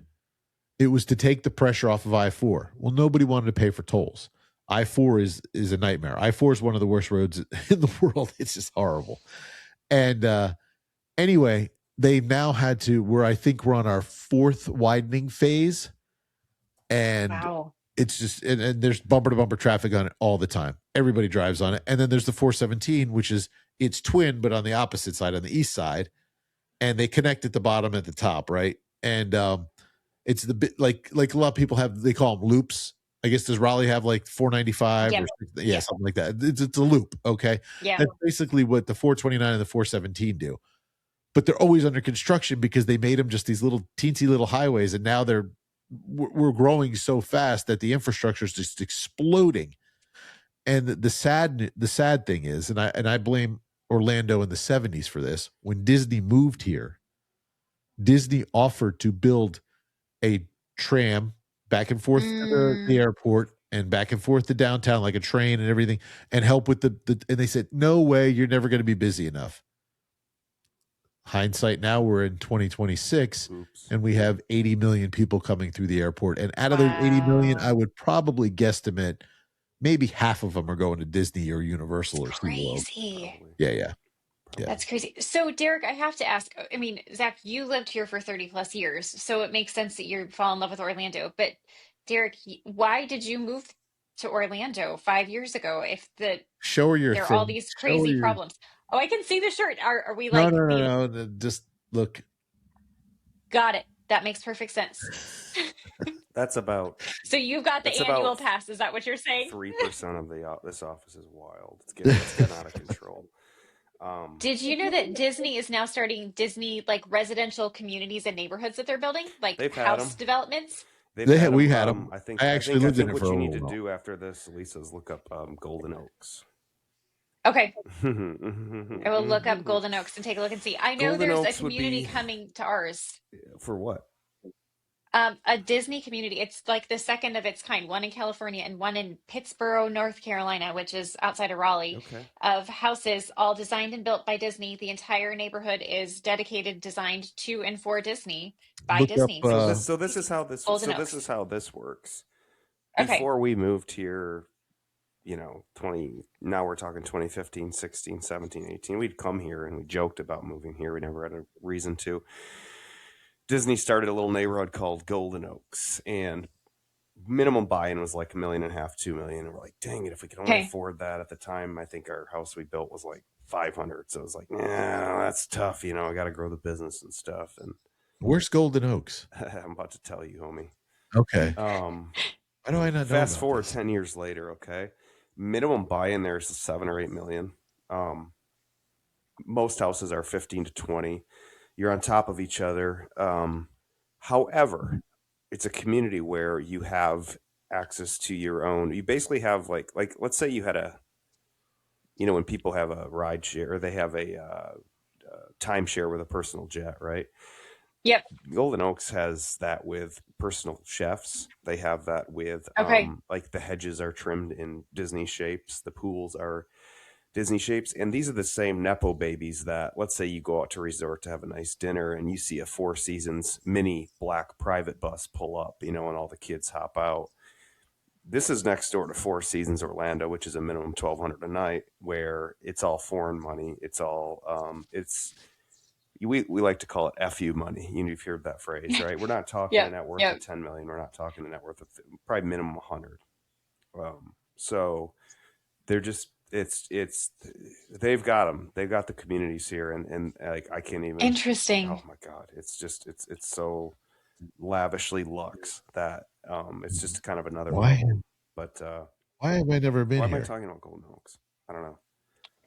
Or the residential community. It's fascinating. Well, I bet you wish you bought in at 1.5 million if they're all worth 7 million now. Yeah, those Man, minimum ones have gone up about 5 or 6x in 10 years. Yep. that's crazy. Yep, and So- they sell so- like immediately too. I mean, it's all foreign money. Wow. It's all Middle Eastern oil money. It's kind of like west or God, what's that Knightsbridge Road in London or whatever that's called.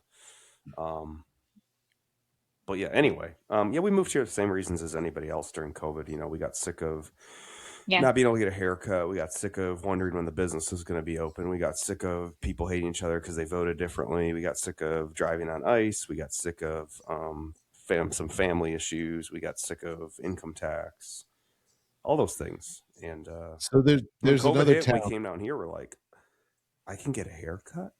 So picture this. It's like circa 2020, right?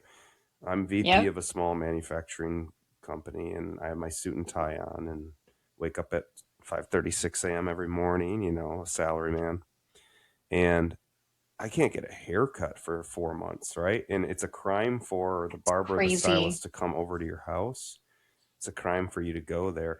So everyone, anyone in my business sphere, colleagues at that time, like you pretty much had a bowl cut because like either your wife was cutting it or you were cutting it, and so it was kind of like I would maintain my hairstyle a little bit, but it's a little bit harder, right, to fade everything perfectly, and like it was ridiculous, and it was like now multiply that by a million different features and how entitled people got.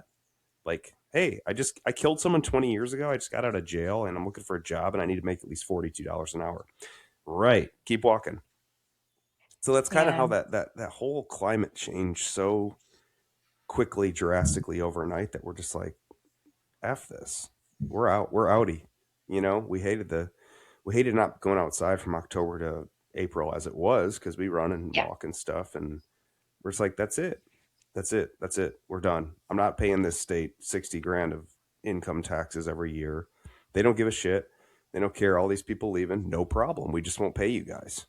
And that's how it was. I mean, they didn't care, and so many people left. So, not to say it's not booming and thriving, but I think that's why a lot of people decided, to move south in general from northern states. They just got sick of Yeah. it. It's like, leave me So- alone. Let me run a business. Let me make money. Let me not categorize everyone by their politics or religion, just leave me the hell alone. That's kind of, I would say that's kind of the moral of Southern It migration. makes sense. Yeah, I think that's So why everyone did it. Because Minnesota things. too, like that's one of the most beautiful states ever. Like, you ever been up to Detroit Lakes? Yeah, Oh my yeah. I've got a God. cabin. My parents have a cabin up there. It's One of the beautiful. most beautiful areas you can talk, but it's only Yeah. warm 2.5 months out of the year. That's correct. And then which, that's a personal preference. And then two, like, you look at how divided, like, Minneapolis used to be such a cool city. Like, it is a cool city. Like, it's just a fun, like, kind of a barsy. And it's like, I don't really want to be part of the, like this, I know the news embellishes it, but you just get sick of it. It's like, no, like, Yeah. I don't care if you voted different than me. It doesn't matter. It's not down here. It's kind of different because we have all those people, but they're not, like, I can go to my neighbor's house and we're totally polar opposite politically, and we have fun. Yeah. Yeah. And we actually, like, have 2 drinks and play pool and argue with each other, and it's fun. And it's like, Yes. that hasn't happened How in it's supposed Michigan to be. since 2018. Yeah. So Yeah, I get that. bye. like I said, I moved here 30 years ago. When we came down here, there was a town that Disney actually built, the entire town, and it was like the American town, like, and it's called Celebration. You can look it up. It's been bought by I think Japan now or something. But every house looks pretty much the same. It's all Disney, but the downtown, it's actually where my wife and I got married. But the downtown has its little movie theater and its little diner, and I mean, it's like an American, like, It's that quaint. home. It's pleasant. Go down Main Street. Yeah, it's pleasant. It's a very It's big very bubble. cool.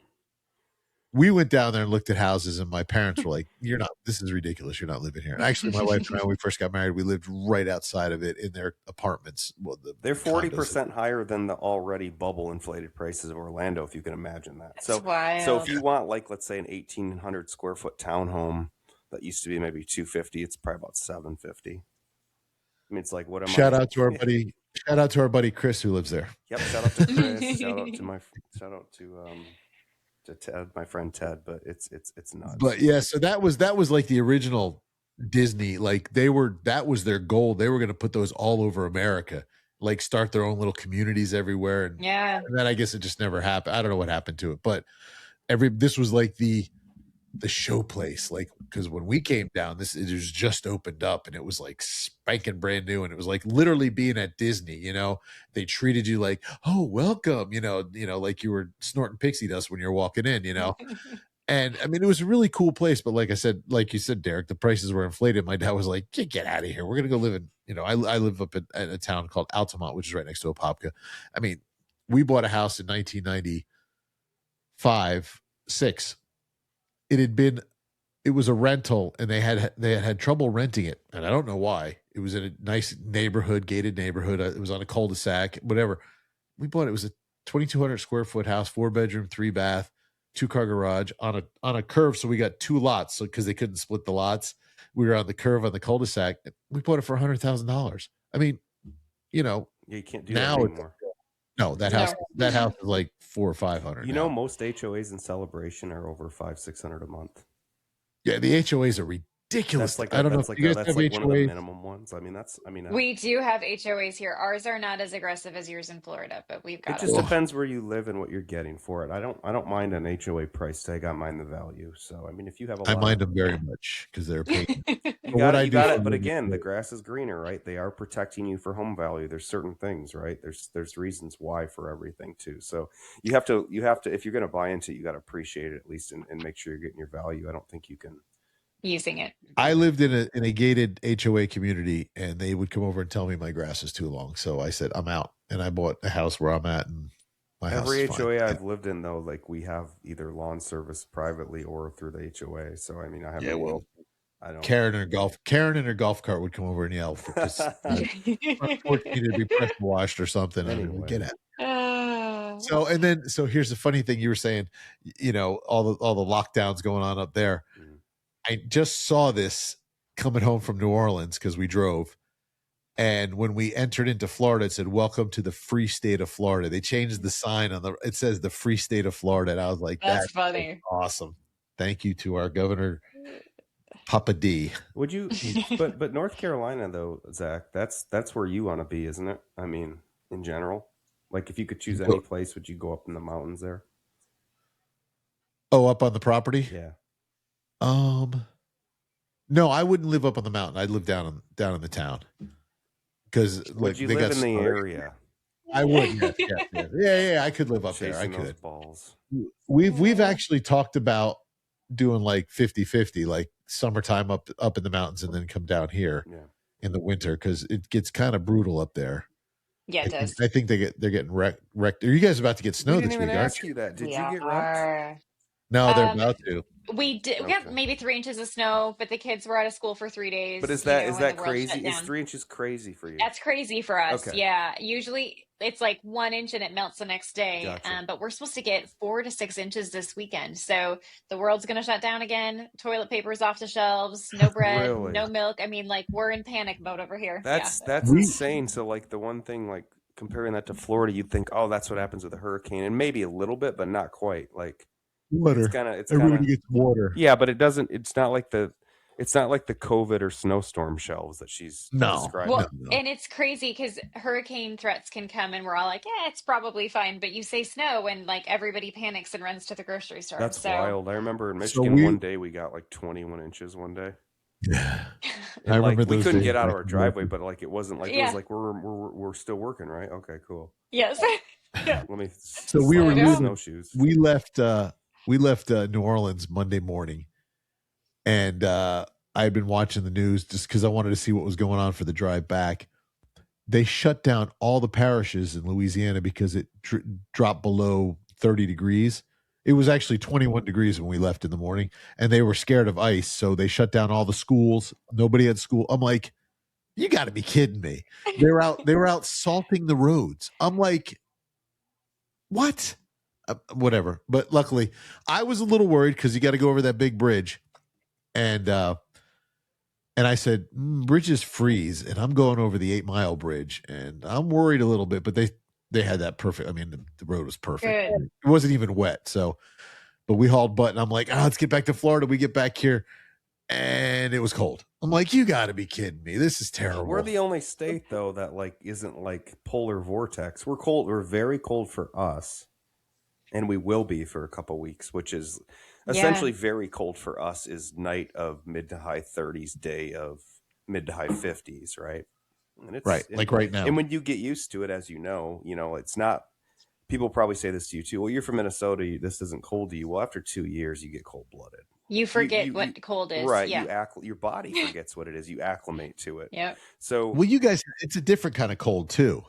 It is. Like down here, our cold, it's humid for you guys, so it just sometimes it like gets into your bones. I feel like in a different way than like a dry cold.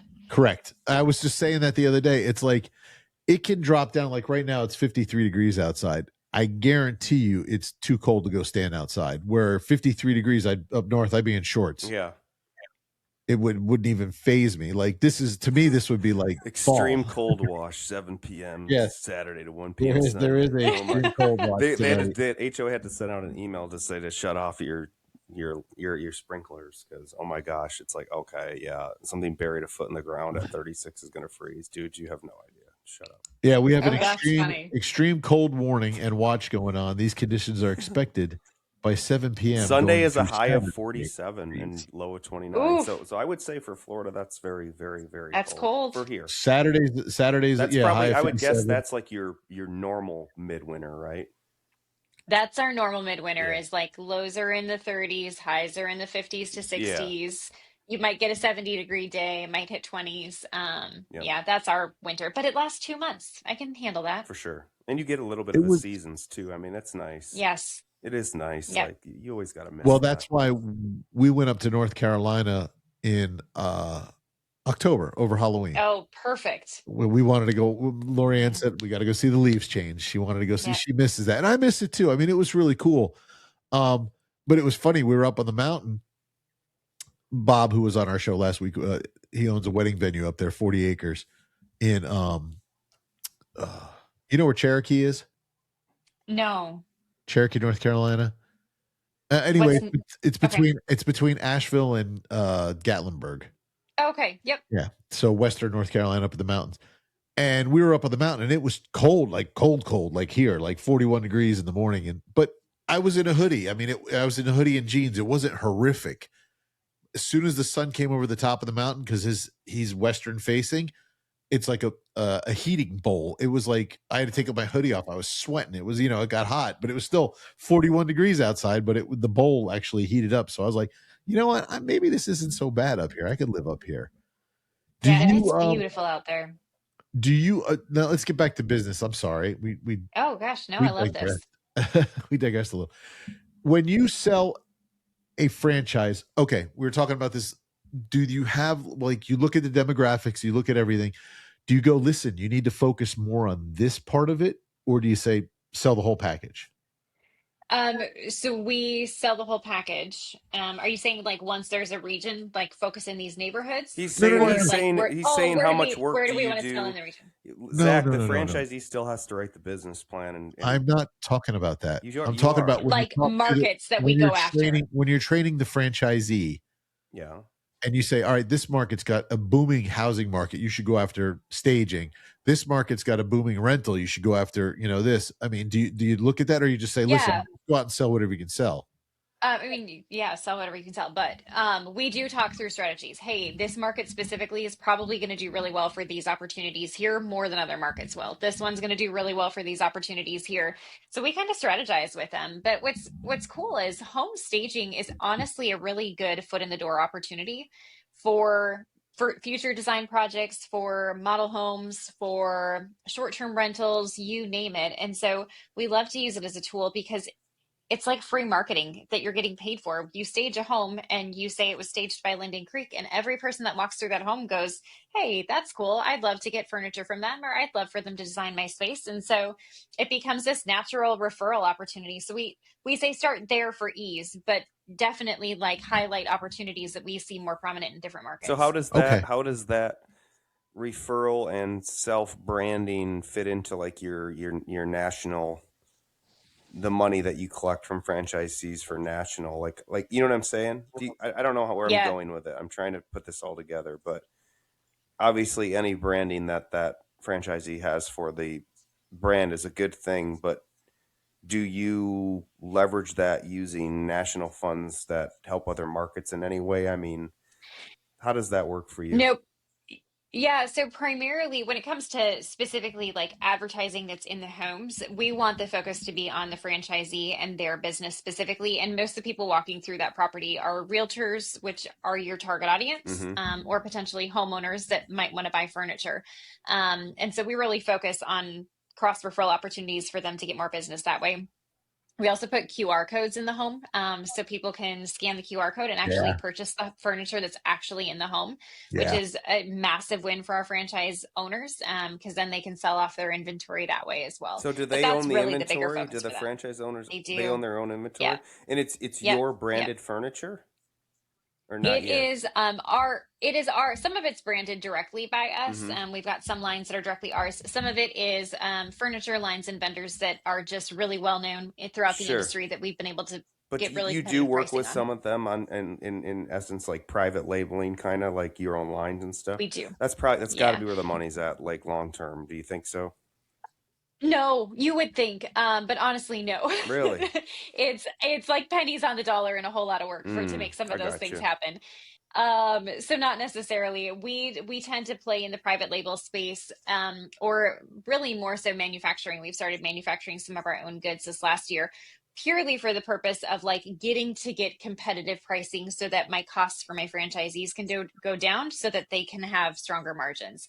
And so for me, it's like, let's use our economies of scale. Let's find some solutions that have been missing for our industry. Let's solve those problems, and then the win comes at the other side of it all. So your primary revenue stream is still going to be your focus on scaling your franchisees, so your royalties grow. So what do you do all day now? What I mean by that. What I mean by that is, when we start a small business, we work in every function. You've worked in corporate and small business, right?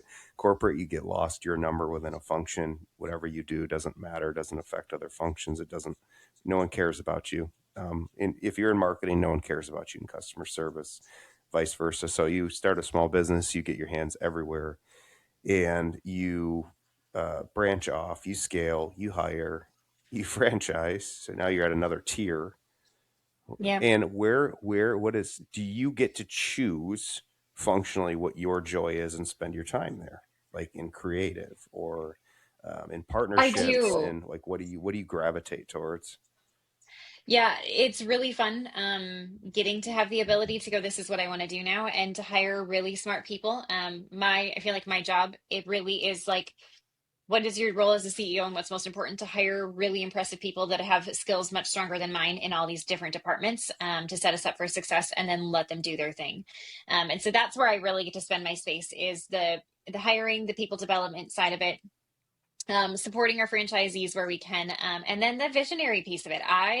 I love dreaming. I love coming up with crazy ideas and innovative solutions, and I know that I'm going to have to say no to 99 of them, but one of them I'm going to get to say yes to. And Zach. so I always have some Yes. ongoing pet project that I am working on behind the scenes, of like, how do we make this thing happen that's crazy and wild, if it's going to make us all Where better? do you where do you see your involvement in your brand in the future in terms of like content creation? You know what I'm saying? Like, what am I saying? I'm trying to think of a good question to Nobody see. knows what you're saying. I know, man. No one understands the words that's coming out of my mouth. Um, well, Well, listen, you one have a of our big brand. You have a efforts, brand now. You have a yeah. brand. So are you visionary or are you an integrator? I'm the visionary through and through. Okay. My husband is the integrator, and he actually joined the company about 2 years ago, and is came in helping and overseeing one of our departments for us, and now as our COO, and he's totally the integrator. But from a content creation standpoint, yeah, you're right. Like, we are a brand now, so our big focus this year, like my one big push for the year, really is to produce and create content. So we're putting together educational information, for YouTube and things like that, even just Mm-hmm. to for our franchisees to get to use them to educate their customers, but also for me to use them almost as love letters to my franchise owners, of like, hey, I made that really stupid mistake once before, or like, let me tell you this really embarrassing story of what happened in real life so that you avoid it, or 5 reasons that this can happen that's just going to make your life Let me easier. help And you. so, Let me help you. I'm a yeah, love it. franchisee. I'm a franchisee. Yeah. If you Tell me what you want to hear. No, it's not what I want to hear. It's what the brand needs to Okay. say. Okay. Okay, and the national budget being used for content creation that can be shared across the market, can be used for training, can be used for marketing, can be used however you want it, so that the brand has an identity, and that can Yeah. for example, let's say you're not doing this, you're creating these cheap little crappy images and just chucking them out on social media services that do scheduled posts. That sucks. Like, it's not cool. Like, it's not Yeah. valuable. If you have a content strategy to increase the value of your brand, and you spend a lot of time and money there and use royalty there and push that to your franchisees, that's definitely the way to go. So I think you should do what you're doing. It's my opinion. Yeah, I love that advice. Well, and I always look at my business and I think about where I was before I franchised. And I remember thinking, like, this is cool that I'm making money every year, but I can't sell this. Like, home staging companies, when they close their doors, they liquidate their inventory, and that's the end of the game. And they sell it for pennies on the dollar. And I was like, there's no exit strategy in this. Hmm. And I think one of the things that got me so excited about franchising is, all of a sudden I'm creating an exit strategy for all of these other franchisees. And so for me, the name of the game, and I love that you said that, because that just reaffirms everything that I want to focus on and really prioritize, is like, how do we add more value to who we are as a brand? Our team this week is collaborating and doing a massive partnership with Universal Furniture, which is a big name in the industry. And they're releasing a new line, and we're spending an entire day on site photo shooting in a collaboration partner with them. And so it's like these opportunities of like, how do we as a brand become something bigger so that it is a win for everybody? So there's some recognition when they enter a market, but there's also recognition when someday they decide personally they want to exit the market. And that's success to me. I think people who are successful and feel successful have gotten to the point where they see that everything they do is with the end in mind. And people think, oh, that's a that's a consulting management style of looking at things. No, it's not. No, it's not. That's just a value proposition. Like you're always increasing your value proposition so that you're not like a commodity to anyone, right? You're more of a, am I customer service luxury? Am I innovative? Am I pushing that needle? It's like Disney's the best example, right? So let's say Yeah. I'm Royal Caribbean and I say your 7-night cruise is going to be $2,000. You're going to be like, oh man, that's so expensive. I don't want to do that. Let's say I'm Disney and I say your 7-night cruise is going to be $4,000. You say, oh shit, I got to start saving a month earlier for that. What is that? That's brand and legacy, right? So I'm not making that a statement politically or supporting a brand. I'm just saying like a good value proposition creates I don't know the words now, but you know what I mean? Like, Yes. you have to create that for the brand to take care of you, I think. And I think brand today is more important now than it's ever been, especially with AI and where that's going and how that's going to fundamentally change just the consumer game and how we request products and services. If you don't have a brand that's recognizable, you're going to have really real challenges in a few short years. Facts. So let me before we wrap up, I do a little rapid fire towards the end. All right. And I just ask a couple questions off the top of my mind. First, have you ever brought on a franchisee who maybe was in a bad market or not the best of markets and also just blew your mind? Like they exploded and it just took off. And was it because of they followed your letter of the law or they kind of went outside the box? We have had that happen, and it's weird. Like you build the system, and you're like, this should work, and then they do it, and exceed your expectations, and you're like, yes, this is amazing. But it's because they followed the playbook, and they just didn't waste their time or energy reinventing the wheel. Good. I think that's the biggest thing I've seen is if you're like, here are the tools and resources, just do it because I've made 25 other mistakes already that didn't work as well, and this one's working, so just follow it. That's where the biggest success comes from. And then the second part of it is like follow it so much that it gets boring. If you're not bored yet, you haven't done enough reps. You're probably not in front of enough people. And so just get those reps in, do more of it until it becomes second Does the nature. franchisee teach you things about certain markets at times? Yeah, they do. That's a cool question. Sorry, Zach. It's interesting how two things. I think I'm always blown away by how diverse every location is and how they have their unique nuances. I mean, we spent a ton of time today talking about Orlando and just like the pain points that are happening with the infrastructure and the challenges, but also design aesthetics and why those happen. But I think the other thing I find interesting is thanks to social media and all of the world that's out there, we as a country are very unified in our designs at a really high level. Like when you used to talk about design 30 years ago and what they were doing in California versus New York versus the Carolinas were Correct. three very different aesthetics. Yes. Today, they all purchase pretty much the same things and go generally for the same looks. They might just, Texas might have a Longhorn happen to be on the wall as well, you know? Yeah. But they are all still buying the same sofa 9 times out of 10. And so I think that's one trend that I've actually found to be really interesting is we're far more similar than one would realize. Fantastic. Okay. What is the usual size of a franchise?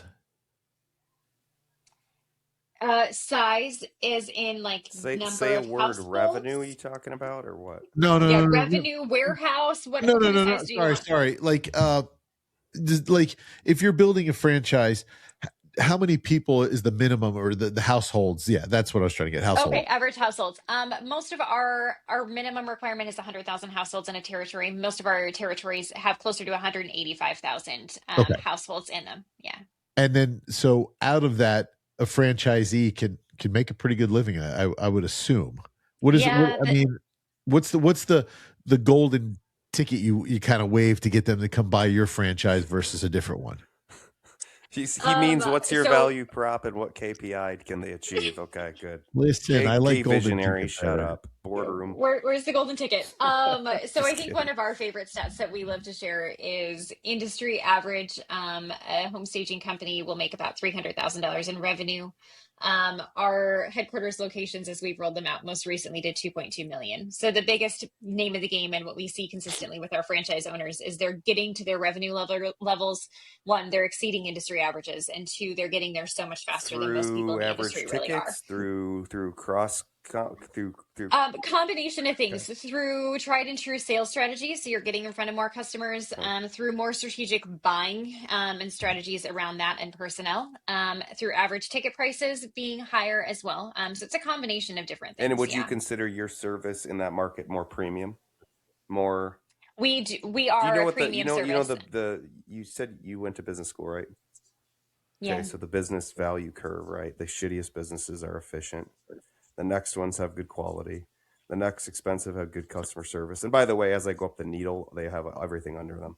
The next are luxury Yep. and the innovate. I hate the word innovation because innovation is something in a blue moon so crazy people wait in line for hours. The original iPhone was innovative, right? The new ones are not. Right. So what do you see yourself on that business value curve? Kind of, are you? We sit in the luxury side. Sweet. And so like price wise, we tend to be about 30% above our average competition in our markets, is about where we find ourselves. And we own it. Pick up the phone, call us. Yep, we're going to be the most expensive person you're going to talk to, but here's why. What's the And here's where value we make prop? sense, and here's where we What's don't. the elevator value prop for your franchisee? Our biggest piece of it, it really comes around the conversation of, because we are luxury, we also service luxury homes. And so the conversation has to come down to, if you're going to put a inexpensive Walmart end table in a $3 million property, your $3 million buyer is going to know that that's a Walmart end table. And that is the thing they're going to see before they see your light fixture that you spent 10 grand on. Right. And so the quality of the furniture, the quality of the designs has to be consistent with the value that you're actually delivering. Cool. And if you're going to fight over pennies, you're going to be missing them. So you're chasing an average home value too at some point, right? We are. So average home values are about 463,000 in our markets, and we're staging on average $1.2 million houses. Okay, we So found it, Zach. We found it. All right. So we are send me the luxury FDD market for real estate. I'm in. I will send it to you. How many franchises are you looking to put under your belt? My goal when I kicked this crazy thing off was 96. I don't know why 96 and not 100, but I was like 96. I want to do it. So that's still tried and true. We'll hit 96. That won't be a problem. The reality is, one of the things I love about this model is we're never going to be a Jimmy John's. Like, we can't sell 3,000 of these. We won't. And so on average, our franchise owners are purchasing about 2 locations. Either they start with 1 and love it and buy a second, or they're just starting right off the bat with 2 to have a bigger territory. Okay. And so if I sell out the entire US, we're looking at probably 125 franchise owners. That's it. And so there's something I love about the boutique community feel. We focus heavily on community. We have weekly calls as teams, and cadences on independent calls and things like that. And so we'll get there one day. That's kind of the growth trajectory. Is like, let's just build a community and get the right people. That's still an 8-figure franchisor, though. I mean, that's good. Yeah, that's great. It is. So when you hit that number, what's your next game? I don't have one. Oh no! And I'll dream and I'll get there. I think what's kind of fun about this industry specifically is what you do in year 1 is going to be different than what you do in year 5. It's not like I put up a restaurant and then I can only sell 2,000 cheeseburgers a day, right? Like, you can get a bigger warehouse, you can service more people, you can grow. What I looked like in year 1 is drastically different than what I look like in year 8. The clients I'm serving are different. And so for me, just because they are in the system doesn't mean they have it all figured out. They're going to hit new challenges in their team development. They're going to hit new challenges in their growth strategies and what they're doing. And so I'm excited about just diving into that with them and watching each of them in their growth journey, coaching them, supporting them through it. That's where the fun and the play is for me. So doing probably more of that. Okay, excellent. Now, here's the curveball to that one. Yeah. So I work for a company that started out with 2 locations. Okay. The owner decided to start franchising. He grew it to a certain amount. Then big company comes in and decides that he's going to sell to them. And now we're the largest fence company in America. Sure. Right? We have 165 locations. Would you take that dangling carrot if big company wants to come in and buy you and blow it up and then just say, you just run it or you walk away, whatever you want to do? It would be it would have to be a very fancy carrot dangling. I have watched that journey several times over, and I've watched the result of our franchisees when that happens, and that's a little bit of a struggle for me. Um, I think the other piece of it is the reason that I got into franchising is because I wanted to make an impact in somebody else's life. And if I could replicate the experience I had, but they could do it faster and better, then that is a win for me. And so pulling me away from my why and the reason that I get so excited about it costs more to me than the financial compensation that's sitting on a check. And then I think you also lose the joy of the franchisee actually knowing the franchisor, that relationship. But now Yeah. it's just a big corporation. Because Yeah. I've felt the difference in the 4 years I've been there from when it first started now to now. It's just now we're just a number in a cog or a cog in a wheel, whatever you want to call it. But so okay, I get it. Do you see yourself when your kids getting older, let them take over and you just kind of you and your hubby go I've busting off into the wind? I've pitched that to them. They've been with me every step of the way, and they will laugh and tell stories of like, Mom, I remember when we were like assembling sofas in our living room because we didn't even have warehouses yet. Right. They are little entrepreneurs at heart, probably because they've watched their mama do it, but they both want to do their own thing. They're like, it's cool you did that, Mom, but like we want to start our own unique business, and I've got all the support for that. That's So awesome.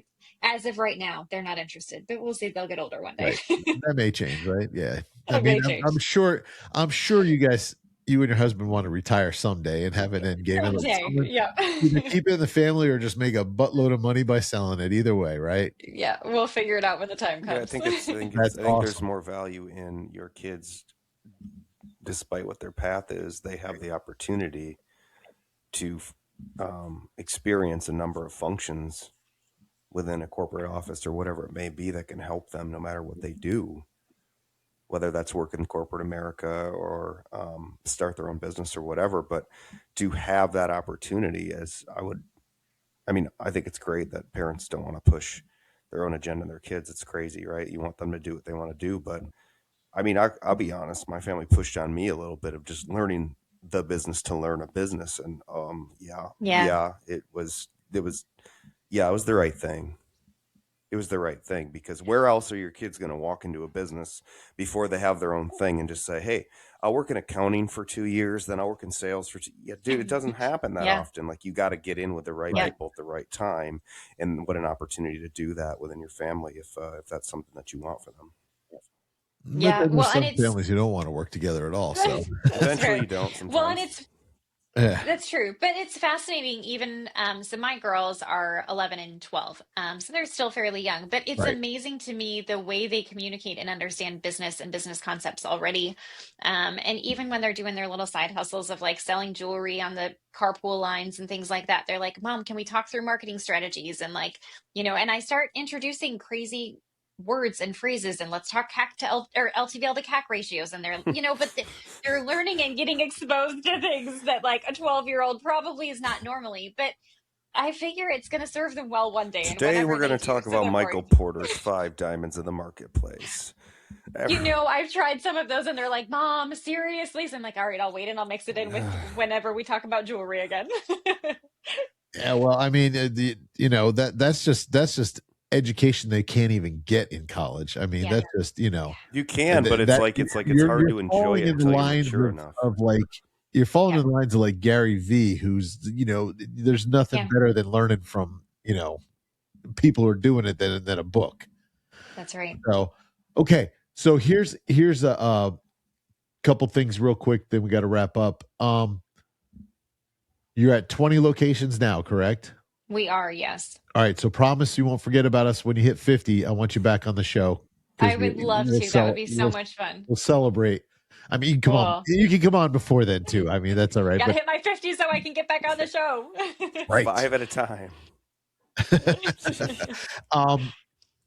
Will you go outside the United States? We've talked about it. There's always potential for that. A lot smaller markets. Australia is hot for staging, so Really? the potential, yeah, Cool. that's really starting to boom out there. So there are some options and opportunities. Franchising internationally has a lot of challenges. That could be your so it's retirement just, plan, the Nancy Pelosi. it could be. I'm You gonna can be need the something foreign to work on. ambassador, right? Right. So- Like you could Not sell the and then you foreign, could the say, well, in my furniture contract for ambassador. 5 years, you pay me, and You'd I'm be the the Yeah. figurehead furniture of the ambassador. Australian frontier. I know. And you There just you go. use it So as a now I front have of my vacation. retirement plan. There you go. There it is. We got it. We There it solved is. everything in an hour and a half. I No, appreciate you for but that. we really loved having you on the show, and I mean, this Thank is you. what the show's about. This is what we, and so please tell everybody where they can find you. If anybody, and we might have somebody who's interested, they might be in a market that needs this. So where can they find you? How can they get a hold of you? Yeah, if you're interested in learning more about our opportunities, check us out at linden-creek.com/franchise. If you just want to check out and see beautiful spaces, check us out on Instagram at Linden Creek _. Excellent. Fantastic. And who came up with the name Linden Creek? That was me. I wanted to come up with something related to nature because I felt like I didn't want to be some cool home staging company kind of a name. And so I did research on trees and I learned that the linden tree is known for its strength and longevity. And I figured if I'm going to create a brand, that was the way to do it. And so hence we have Linden Creek today. That is spectacular. I love it. I love it. Love it. Love it. Okay, so they can find you on all the socials. When are you going to start releasing your videos? They will be launching February 14th. So we'll find you on YouTube. Make sure you send me that link so we can let everybody know to start watching and support. Will do. Awesome. Thank you. And if you need a good voiceover guy, I know a guy. So sweet. I'll be calling you. Fantastic. All right. Well, thank you, Alisa, for joining us this evening. And everybody out there, thank you for watching. We appreciate you. We love you. And you can find us on all the socials. We're on everything. Remember, on YouTube, it's No Brainer Shows with an S. Everywhere else is just No Brainer Show. You can find us on all the podcast platforms. We're just everywhere. Please like, subscribe, comment. Derek, just so you know, if you're in an argument, it's with Derek because he likes to get ugly. I'm just kidding. I get down there too, and I get nasty sometimes. Some people like to I have fun with it. it. I do honestly. Like, I have a lot of fun with it. I love being challenged. But really, I'm the nice guy. Derek's the jerk off. All right. So everybody get that clear. No, I just like you can't care too much in this, right? He is. I got to mute him so he stops talking. No, and guys, please, we love you. I don't care what you guys ask, the questions, these comments, whatever. I don't care. I love it. I love answering. It was funny, actually. A very good friend of mine commented that she was making fun of me of stuff we did when growing up, and because we did a show 3 weeks ago with one of my high school buddies. So who runs a mobile cigar lounge up north. Anyway, stay tuned. We've got more guests. As Derek says, I have been a booking fool. We are booking into March. If you want to be on the show, you better email me, Zak at nobrainershow.com, and we'll bring you on and we'll just have a conversation like we did tonight. Until next time, again, thank you very much for being a fantastic guest. We look forward to having you back again someday, especially when you hit 50. When I hit 50. I hopefully it's in the next couple of years because I'm not going to be around forever. I mean, I'm old. I'll make it happen. Thank you. As always, until next time, peace.